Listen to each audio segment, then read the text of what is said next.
Oi gente, tudo bem? Eu sou a Ana Lu e hoje eu vim responder a tag dos 50%. Essa é uma tag super clássica, né? Quem acompanha o Booktube já sabe que nessa época do ano a maioria dos canais responde, que nada mais é do que um balancinho literário relativo ao primeiro semestre do ano. Então agora a gente já tá aqui no meio de julho e eu trouxe esse balanço dos livros lidos até 30 de junho de 2021. Vamos lá? Bom, a primeira pergunta é: o melhor livro que você leu até agora? Eu gosto que essa tag ela já chega com o pé na porta.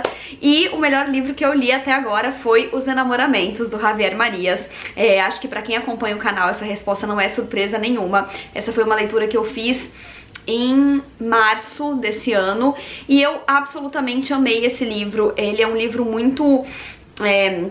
eu diria até filosófico, assim, ele acontece muito mais no campo dos pensamentos e dos diálogos do que nos da ação, e ele propõe diversas reflexões sobre a morte, sobre o que se entende também por vida, sobre até quanto vale a pena viver ou morrer, e enfim, ele é um livro muito denso. Eu acho que ele não é pra todo mundo. Eu entendo que muita gente acha que ele é chato e lento, mas enfim, ele passou como um caminhão na minha vida. Eu já quero ler muitas outras obras do Javier. Segunda categoria é a melhor continuação que eu li até agora, e eu não li nenhuma continuação. Eu leio poucas séries e esse ano não calhou de eu ler nem começar nenhuma, nem continuar nenhuma, então não tenho nada pra dizer. Terceira categoria, o melhor livro de lançamento, e aí eu não tenho como não falar de A Pequena Coreografia do Adeus. Isso porque eu não me ligo muito em lançamentos, assim, a não ser que seja um autor que eu gosto muito, e eu gosto muito da Aline Bay. Eu já tava esperando há bastante tempo por um novo livro dela, né? Eu amo O Peso do Pássaro Morto, e agora eu posso dizer também que eu amo A Pequena Coreografia do Adeus, que foi um lançamento de abril, que eu li e já saiu resenha aqui no canal e que eu gostei demais, então, enfim, não tem como não falar dele. Próxima categoria, o livro mais aguardado do segundo semestre. E aí, mais uma vez, eu coloquei um ponto de interrogação no lugar da resposta, porque eu acabei de dizer que eu não acompanho muito lançamentos, eu não fico esperando ansiosamente, e eu não sei de nenhum autor que eu gosto muito que esteja pra lançar por agora. Se tivesse um livro da Helena Ferrante ou da Chimamanda pra sair, eles certamente seriam citados, mas como não tem, pelo menos até onde eu sei, não estou aguardando nada. Próxima categoria, o livro que mais te decepcionou esse ano.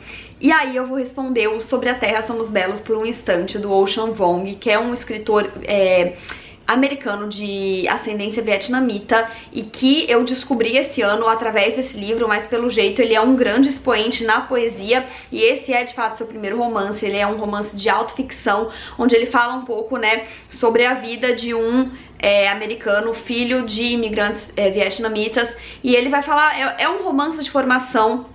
Ele vai contar muito da história da vida dele e dessa formação dele na juventude, quem ele é, quem ele vai se tornar, tudo isso enquanto ele escreve uma carta pra mãe dele que não sabe ler. Então é aquela coisa dele conseguir se aliviar botando pra fora, mas ao mesmo tempo sabendo que a mãe nunca vai pegar aquilo. E ele fala muito sobre a relação dos dois. É um livro que ele é assim muito humano em todos os sentidos, mas que eu esperava mais dele. Acho que por conta desse título belíssimo, por conta da primeira página que eu li inteira na livraria, eu esperava que fosse um livro muito mais poético e marcante do que ele de fato foi. Ele é um livro bom, mas eu esperava mais. Próxima categoria, o livro que mais te surpreendeu esse ano. E aí eu escolhi O Preço de Noiva, da Boucher Mecheta, porque ele é um livro curto e bastante direto, como costumam ser as obras da Boucher. Ela não é uma escritora de fazer muitos rodeios, mas ainda assim, mesmo eu já estando acostumada com o jeito dela, o final desse livro, e quando eu digo final, eu digo assim, os últimos parágrafos mesmo, ali na última página, me pegou muito desprevenida. Por mais que assim, ela já tinha construído a situação, e ainda assim eu levei uma bordoada ali no final, que eu fiquei sem rumo depois que eu fechei o livro. Então esse livro certamente me surpreendeu.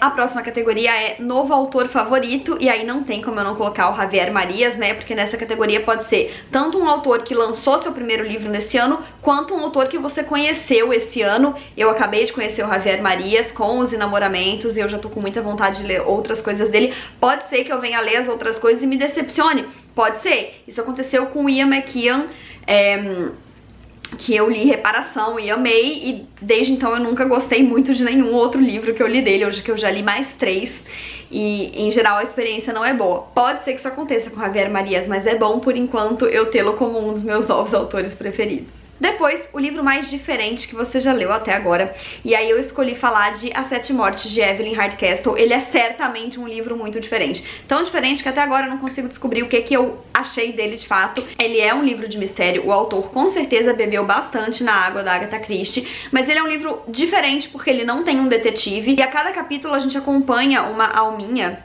que acorda cada dia num corpo diferente, né? Então a gente tem ali 7 pessoas que estavam presentes nessa festa no dia que a Evelyn Hardcastle foi assassinada, e essa alminha que a gente acompanha vai acordar cada dia em um corpo diferente pra tentar, né, a partir das vivências daquela pessoa e dos pontos de vista dela, entender essa morte, como que ela foi orquestrada, por quê e afinal de contas quem matou, né? E o livro tem esse título porque acaba que quando cada pessoa que essa alminha passa a vivenciar acaba interferindo de uma certa maneira na história, e essa morte vai sendo reconstruída dia após dia. É um livro que eu achei bastante cansativo, eu demorei pra me situar nele, e eu não consigo saber se eu gostei da leitura ou não, mas não deixa de ser um livro muito interessante, e eu fico aí na curiosidade de saber o que mais o autor vai trazer pela frente. Esse também é um livro de estreia, então pode ser que venha aí, vem aí. Próxima categoria, seu personagem favorito mais recente. E aí eu escolhi um personagem de uma releitura, eu reli Emma, da Jane Austen, ela diz, né, no prefácio desse livro, que ela queria escrever uma personagem, uma protagonista que só ela gostasse, que é a Emma. E eu gosto da Emma, mas o meu personagem favorito é o pai da Emma, porque ele é extremamente engraçado. Na verdade, ele é um sujeito que, assim, você convivendo com ele, não tem a menor chance de você gostar muito dele não, porque ele reclama o tempo inteiro e ele tá sempre muito preocupado, mas ele me lembrou muito o meu avô. É claro que no livro toda essa questão tá exacerbada, mas o meu avô era uma pessoa muito preocupada, ele sempre achava que as coisas não iam dar certo, e o pai da Emma é muito assim, ele tá o tempo todo preocupado com todo mundo, ele não, e eles moram na Inglaterra, né, e ele não quer que ninguém saia no tempo ruim, ele nunca quer deixar janelas abertas. Ele fala disso o tempo todo, ele fala, nossa, mas seria uma lástima ter que caminhar da sala até a cozinha, porque pode ter uma janela com vento no caminho, você pode pegar uma gripe. E ele é muito, muito engraçado. Devia ser exaustivo conviver com ele.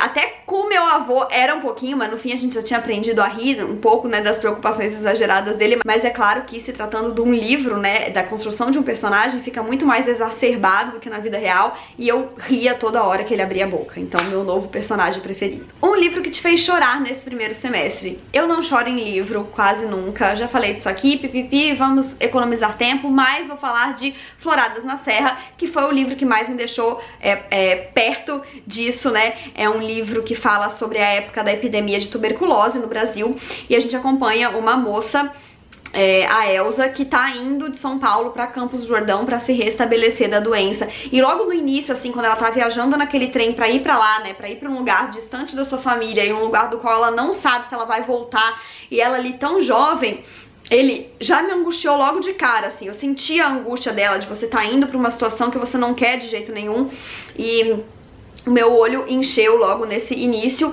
E, enfim, é um livro que, de certa forma, apesar de falar muito de vida, ele fala muito de doença, e eventualmente a gente vai perder pessoas nesse livro, porque ela vai pra Campos do Jordão, que era um lugar onde muitas pessoas com tuberculose iam pra se recuperar. Algumas se recuperavam, algumas não. Eu acho que é natural a gente falar isso aqui. Então, algumas passagens do livro também me fizeram ter uma vontadinha de chorar.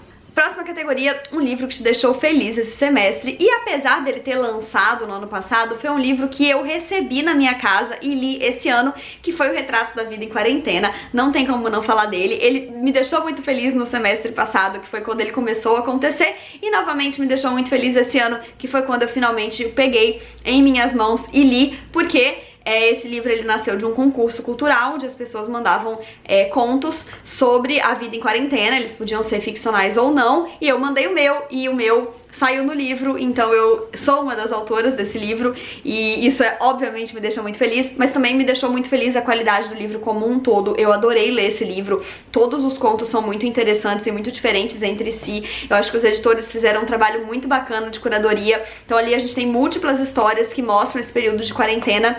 Enfim, gostei demais e sempre vou ficar muito orgulhosa de estar entre essa galera. Melhor adaptação cinematográfica que você assistiu até agora. E daí eu vou roubar um pouquinho, porque eu escolhi Lupin, que é a série da Netflix, que tem, né, sua origem nas histórias do Arsène Lupin, que é um clássico francês que eu não conhecia, né, que é O Ladrão de Casaca. Tem uma série gigantesca de livros com as histórias do Arsène Lupin, que eu só vim a conhecer quando eu assisti a série. E na verdade o personagem da série, ele lia Arsène Lupin quando era criança e ele resolve incorporar esse personagem, né, e usar das suas artimanhas pra poder vingar uma injustiça que foi cometida com o seu pai quando ele ainda era pré-adolescente, enfim.